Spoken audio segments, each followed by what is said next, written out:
Everyone. सबसे पहले सबसे पवित्र त्यौहार रक्षाबंधन की सभी को हार्दिक शुभकामनाएं। जैसा कि मालूम है, ये त्यौहार भाई और बहन के बीच में एक रेशम की धागे से बंधा सबसे मजबूत त्यौहार है। इसमें बहनें एक धागा बांधती हैं भाई की कलाई पे और भाई उसे रक्षा करने का आजीवन वचन देता है।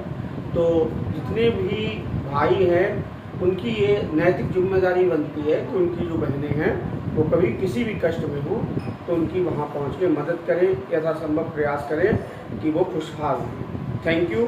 और आज का हमारा जो वीडियो है वो आपको मालूम है बायोलॉजी का एक टॉपिक है हेरिडिटी। हेरिडिटी माने क्या होता है?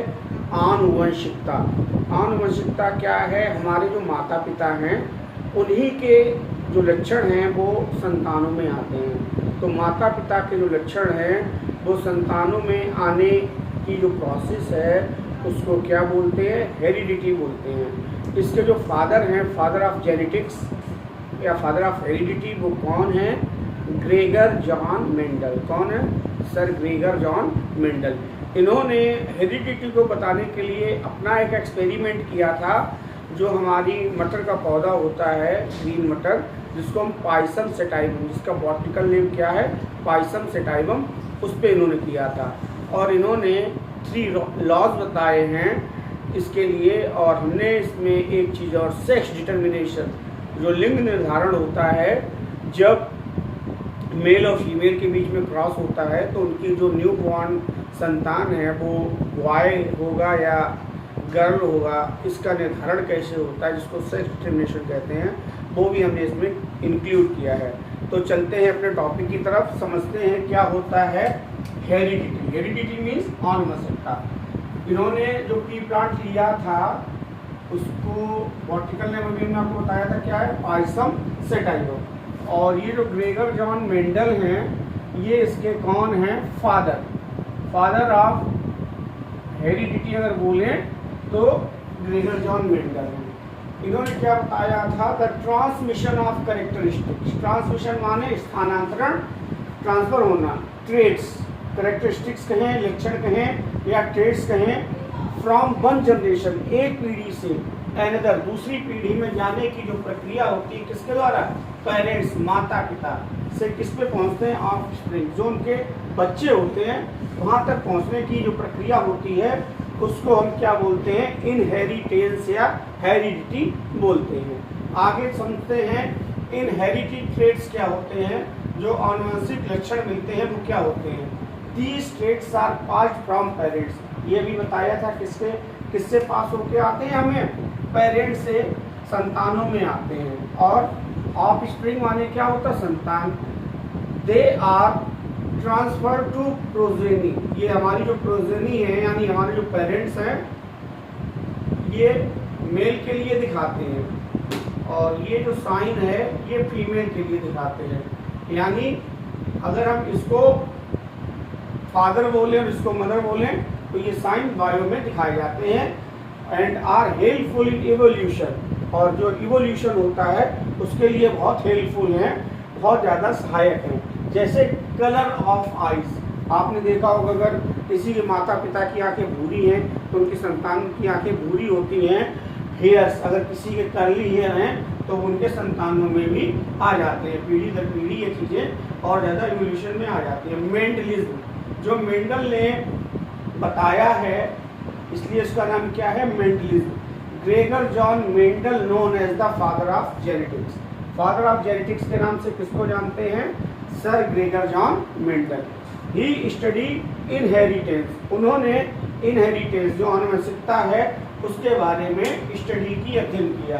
पैटर्न, किस पैटर्न पे? जो हमारी गार्डन पी, अभी बताया था पी का जो बॉटनिकल नेम है वो क्या है? Pisum sativum.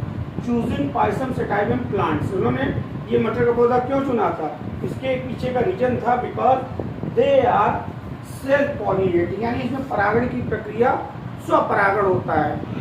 जो एंथर हैं वो स्टिग्मा तक पहुंच के स्टाइल में जाके ओवरी से जो फ्लावर बनने की जो प्रोसेस होती है वो ईजिली हो जाती है। और ये जो प्लांट्स हैं ईजिली अवेलेबल होते हैं और इनका लाइफ स्पान बहुत ज़्यादा नहीं है, पता चला वार्षिक नहीं है, 2 या 3 मंथ्स में हमारे जो रिजल्ट्स हैं वो आ जाते हैं। आगे चलते हैं मेंडल्स लॉ।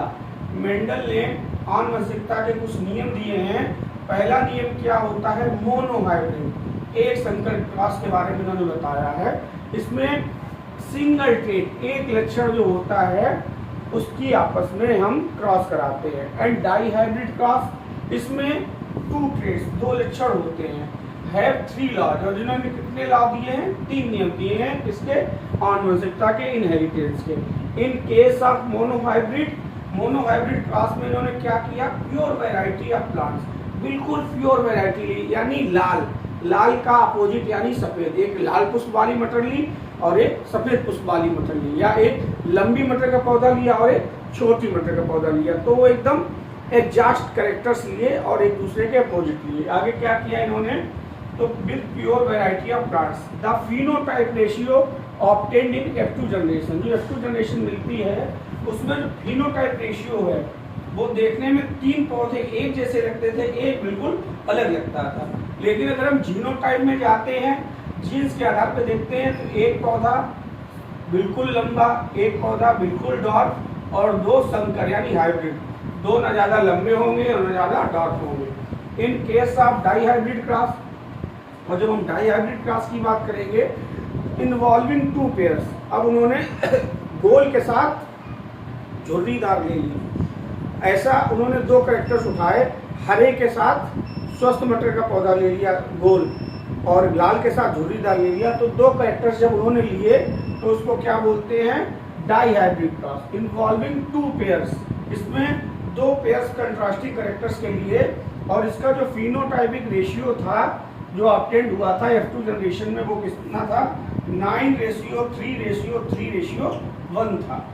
आगे चलते हैं, अभी बताया था सेक्स डिटर्मिनेशन, इसको क्या कहते हैं, लिंग निर्धारण। क्या कहते हैं, लिंग निर्धारण। जो माता पिता जो हैं उनसे लड़का होगा या लड़की, इसकी जानकारी हमें किसके द्वारा मिलती है, इसी के द्वारा मिलती है, जिसको क्या बोलते हैं, sex determination. The phenomena related to determination of sex, जो सेक्स होगा न्यू बॉर्न का, वो क्या होगा, इसी फिनोमिना पे निर्भर करता है ऑफ द इंडिविजुअल, जो होने वाला हमारा बच्चा है। The factors responsible for it either environmental, इसके जो फैक्टर्स हैं या तो इन्वायरमेंटल हो सकते हैं, या जैसे इन्वायरमेंटल फैक्टर किसमें आएगा, जो टर्टल है उसमें आएगा, लेकिन जेनेटिक फैक्टर हमेशा ह्यूमन बींग्स में आता है। देयर आर, आपको पता है, 22 पेयर्स ऑफ ऑटोसोम्स होते हैं ह्यूमन बींग्स में, 22 जो वो होते हैं क्रोमोसोम्स, तो ऑटोसोम्स यानी एक जैसे होते हैं, लेकिन एक जो पेयर होता है वो सेक्स क्रोमोसोम्स का होता है, यानी 22 सेम। एक को क्या बोल दिया, XY, ये देखिए ये मेल को दिखाया गया, किसको दिखाया गया, मेल को। अब फीमेल में क्या होगा, 22X+X। इसका जो ग्राफ वाला है इनका मेंडल का और सेक्स डिटर्मिनेशन का, ये अपने नेक्स्ट वीडियो में आपको बताएंगे। अगर आपको ये हेरिडिटी का वीडियो अच्छा लगा है तो अपने साथियों के साथ इसको शेयर कर सकते हो। Thank you.